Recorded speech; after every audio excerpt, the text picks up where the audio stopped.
Dagens modul kommer til at handle om dyrets selvværd, som er en af mine kæpheste, en af de ting, jeg virkelig går op i, at dyret får kontakt til sig selv og til sin egen kerne, og har troen på sig selv i forhold til at kunne tage beslutninger for sit eget liv og mærke, hvad der egentlig er rigtigt for det enkelte dyr. Det øger enormt meget velværet for dyret, fordi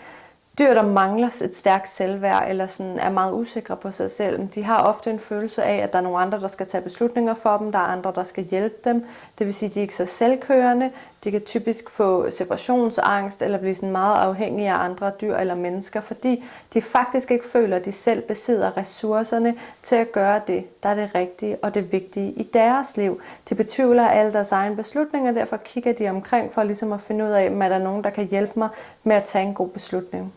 Og selvom det, kan man sige, rent lavpraktisk i vores samvær med dyrene nogle gange er praktisk, fordi at det betyder, at de tit kommer til os og følger vores anvisninger og rigtig gerne vil guides og vejlede sig også, fordi de ikke helt tør selv, så er det usundt for dyrene, og det giver faktisk en utryghed i verden, fordi at man ikke føler, at man er i stand til at tage ansvar for sig selv. At dyrene ikke føler, at de er i stand til at tage de gode beslutninger. Derfor bliver de meget uselvstændige og har hele tiden brug for nogen, der ligesom giver input og fortæller dem, hvad der skal ske.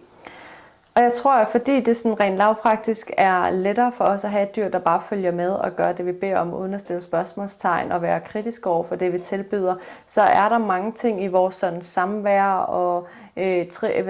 omgang med dyrene, der ligger op til, at de skal få et lidt lavt selvværd. For eksempel, at vi tager alle beslutninger for dem, fortæller, hvor de skal bo, med hvem de skal bo, hvornår de skal være ude, hvornår de skal være inde, hvad de skal lave, hvad de skal spise, alting. Vi tager ligesom alle beslutninger hen over hovedet på dem, og det giver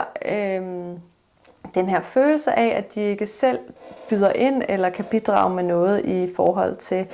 deres eget liv. De skal ikke selv tage stilling til noget som helst, fordi der er altid nogen, der fortæller dem, hvad det rigtige svar er. Og det kan altså give den her følelse af ikke at stole på sig selv, og ikke at kende sig selv, ikke rigtig at være i kontakt med sin egen kerne og den man er, fordi man hele tiden får at vide, hvad man skal føle eller tænke eller gøre, så man behøver ikke rigtig at komme i kontakt med sig selv.